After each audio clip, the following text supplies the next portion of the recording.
Hi, my name is Ray Solano and I am the Service and Warranty Supervisor for Almond. In this video, we'll talk about and go through navigation of the LSC Auto Start Control. Starting here on the front page of the screen, to the left corner would be your Auto Start selection. Auto Start selection is only if the controller has been programmed to start the light tower for sundown and sun up events. Time start selection can be enabled as long as the controller has been programmed for specific start and stop times on certain days of the week.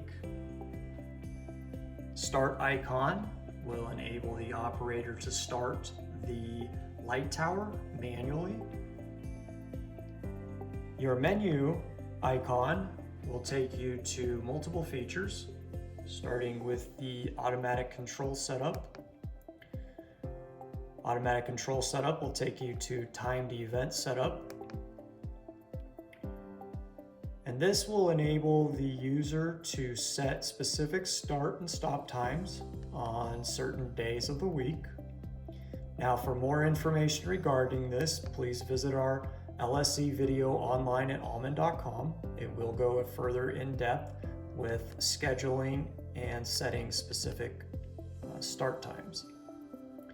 Now, as you can see here, your first selection will be for the time you would like your light tower to turn on, AM or PM. Below that would be the duration, how many hours or minutes would you like your light tower to run. Next to that would be disabled or enabled. Disable will keep the light tower from starting and will prompt the LSC controller to not turn it on. If it's adjusted and turned to enabled, it will prompt the controller to start the machine at your preset time and operate for the duration runtime. Now, on that same day, you can set a secondary on time as well as the duration for that second start time.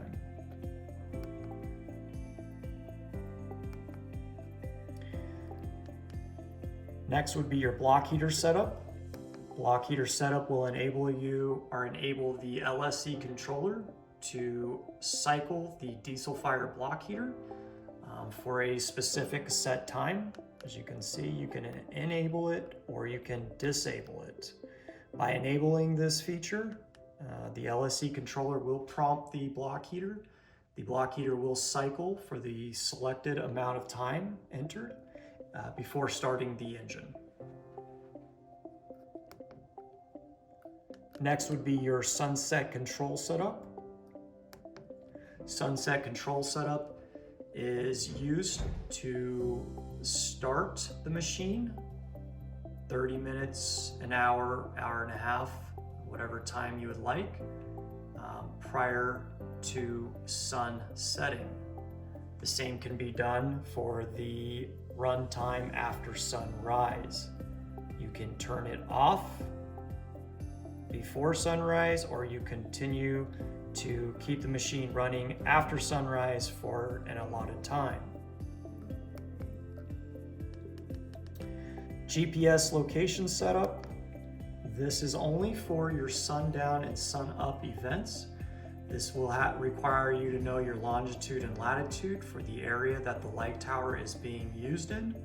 The LSC will work off the GPS coordinates to start and stop the machine for sun up and sundown. Next would be system. Update programming is only for software or firmware updates. Clock setup is important.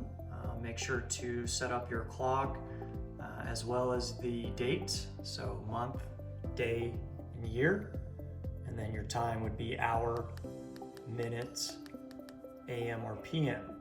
Now, this is very important as well when you're setting up specific timed events for certain days of the week. Below that would be your time zone. Make sure that the time zone is set correctly for the area the machine is being operated in. And then below that would be your daylight savings for that time zone.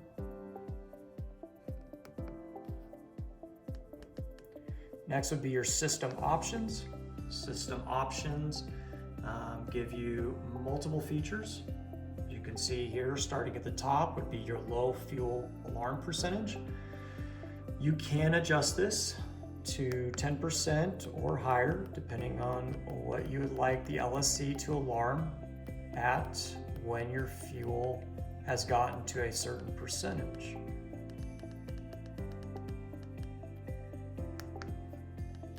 Below that would be your engine crank time. This can be adjusted for the LSC to engage the crank relay for your starter. You can adjust this from 10 seconds or higher if needed. Below that would be the glow plug cycle time. Like the engine crank time, this can be adjusted from 10 seconds or higher if needed. Fuel tank size.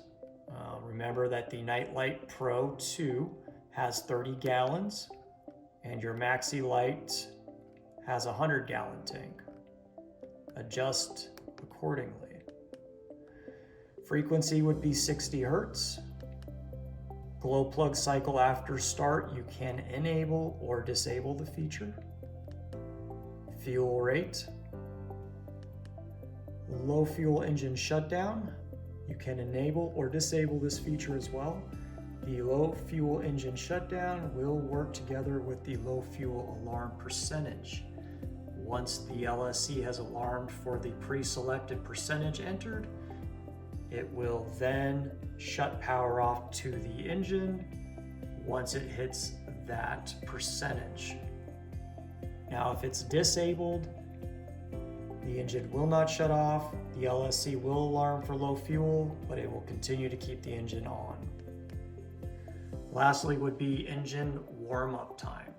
You can adjust this from 10 seconds and increase it higher if needed. Now, it is important that during colder conditions, or if the ambient temperature has decreased drastically, it would be recommended to warm up the engine much longer. Please refer to your engine operator's manual for additional information. Back to the menu, we can now go into maintenance. Now, the first line for maintenance will be clear fault. Clear fault will help to clear any diagnostic codes or faults that appear during shutdown and troubles and issues. Below that would be the input diagnostics. So input diagnostics are your basic sensors on the engine, as well as your AC voltage from your main breaker, your fuel level, our fuel sender, and then your AC frequency.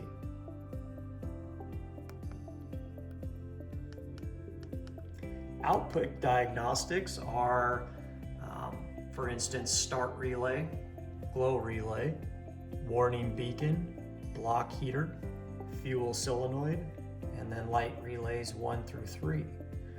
This page will give you the status of each and show if they are on or off.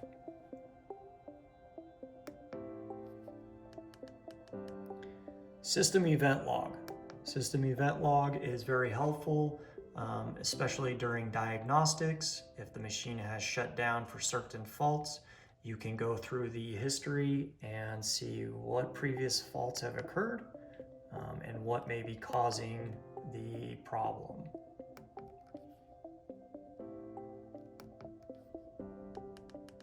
Lastly would be fuel hours. So fuel hours will take you back to the home screen, and it should show you on the screen estimated runtime for the remaining amount of fuel. Up in the left-hand corner, top corner, would be your AC voltage input. That's from the main breaker. To the right of that would be your hours or runtime for the engine or the machine. And then in the upper right-hand corner would be your time and date. For additional support on the Allman electronic controller, please visit our website at allman.com or contact our technical support line.